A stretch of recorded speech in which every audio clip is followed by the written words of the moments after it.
Dune, directed by Denis Villeneuve, who apparently has wanted to play in this particular sandbox since he was a youngling. And while you may think a sci-fi epic about empires and desert planets would be right up my alley, I've honestly been having some difficulty distilling my thoughts on this film. After seeing David Lynch's 1984 version of Dune, Villeneuve decided to spice it up a bit with some modern visual effects and enough slow motion to make Zack Snyder jealous. I must admit this will be a little different than my usual reviews because I'm still sifting through my thoughts like grains of sand, and we all know how I feel about sand. First, what did I like about the film? The cinematography was amazing. I enjoyed the sense of scale and the art direction of the film. There wasn't a weak performance in the entire cast, even in the smaller roles, and I enjoyed how the story took itself seriously, with no quippy MCU-style jokes. Moreover, rather than the standard sympathetic or charismatic likable antagonist, we finally get a villain who's just evil with no redeeming qualities whatsoever, and no sad backstory to boot, so it's a win-win in my book. My only issue with the villains of this film is that they are so sparsely utilized throughout the picture. The storyline of Dune centers around two rival families, House Atreides and the Harkonnens, as they fight for control of a small backwater planet named Arrakis. And if there's a bright center to the universe, it is the planet that is farthest from.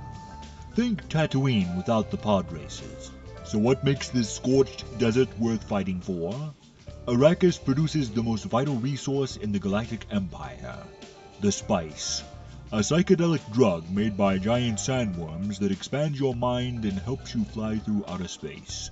Now you may think that's a strange plot for a storyline, but when you realize it's from the 60s, suddenly it all makes sense that everyone wants to huff graboid dust so they can get stoned out of their minds and trip space balls. Yes sir, who can take the sunrise, sprinkle it with dew? The Sandyman can.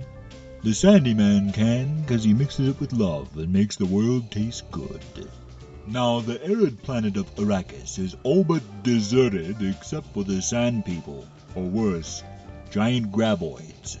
Now, the Sand People, or Fremen as they're called in the film, live a very Spartan and harsh lifestyle, and honestly they're pretty unlikable as characters. But this is accurate to the book.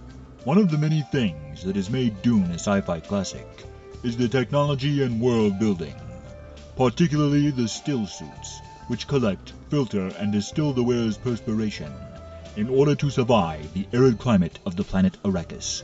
Fun fact about the Fremen still suit: not only do they collect your sweat, they also collect your urine and feces to filter out the moisture for drinking water. That's right, if you're a Fremen, you routinely pee and poop your pants like a 2-year-old. The crap is stored in the thigh bags of the still suit, meaning at any given time, a Fremen may have as much as a pound of crumbly turd jerky tucked away in his pockets.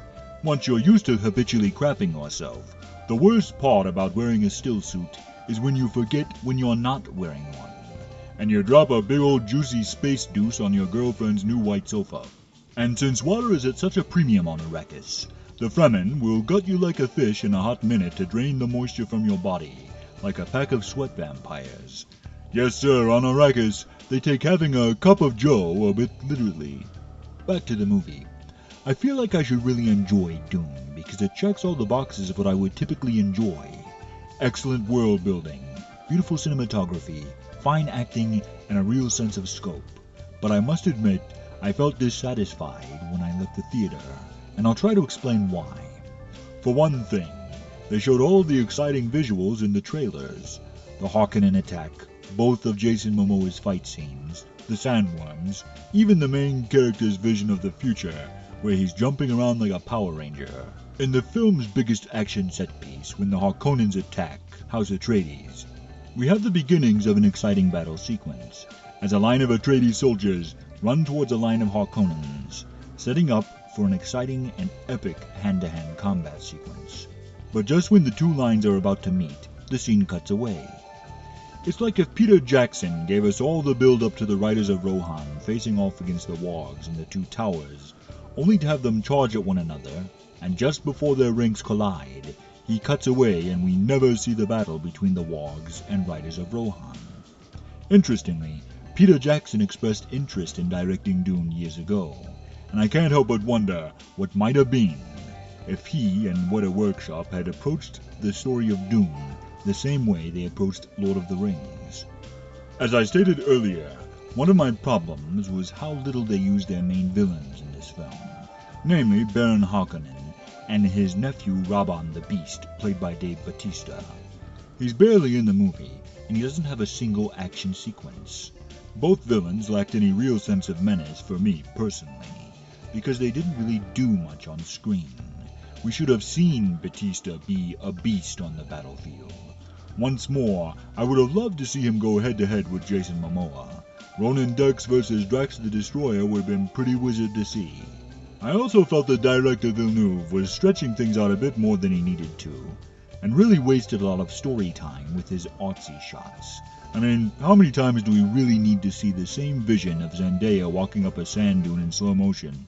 That time could have been better spent giving us more character development with the villains, to make them feel like more of a threat. To me, a lot of the slow-mo shots just felt like padding the runtime so he could end the movie at a particular story beat. But if he only wanted to tell a small portion of the story, he could have just made the movie shorter. It didn't have to be 2.5 hours long. In fact, a shorter runtime would have been better for the overall box office, because theaters could have had more showings of the film. I know it may sound like I'm being overly negative and tearing this film apart, but I truly enjoyed his potential up until the ending. My biggest complaint with the film overall is that there is no resolution to the story. And while some may point to the Fellowship of the Ring and how it ended with Frodo and Sam walking towards Mordor, the difference here is that Lord of the Rings filmed all 3 movies back to back, so we knew we would get story resolution eventually. With Dune, on the other hand, the possibility of a sequel depends on how well the film does financially, because Warner Brothers has yet to greenlight Dune Part 2 as of this recording. So for me, standing on its own, Dune has potential, but I can't truly enjoy it as a film, because it is only 2.5 hours of setup with no conclusion. And if we never get a sequel, no matter how good the performances were, or beautiful the cinematography and art design was, it would not work as a standalone film. The best way I can describe how I felt leaving the theater was that I had just finished the first season of a pretty good anime. The only problem is, it ends right in the middle of a story arc, and I don't even know if I will ever get another season. You're left wanting more, but not in a positive way. You just feel very unsatisfied, because not only does the story lack resolution, there is a substantial risk you may never get any at all. Which is why, as brilliantly crafted as Dune was, there is great conflict within me. And I honestly don't feel I can give it a proper rating, because I left the theater feeling like I saw 2/3 of a film. That being said, I would be most pleased if Dune got a sequel, particularly if the quality is on par with Part 1. If this were to happen, it has the potential to be impressive. Most impressive. But is the force with Villeneuve, or will he choke on his aspirations? The shifting sands of time will only tell. This has been Vader Reviews. This week's video was brought to you by the generosity of Snowtrooper Captain Noah Dingley, and I'm just happy to be a Stormtrooper, Adam Jordan. The Empire thanks you for your service. If you're new here, join the Empire today by subscribing. And always remember, just say no to space drugs.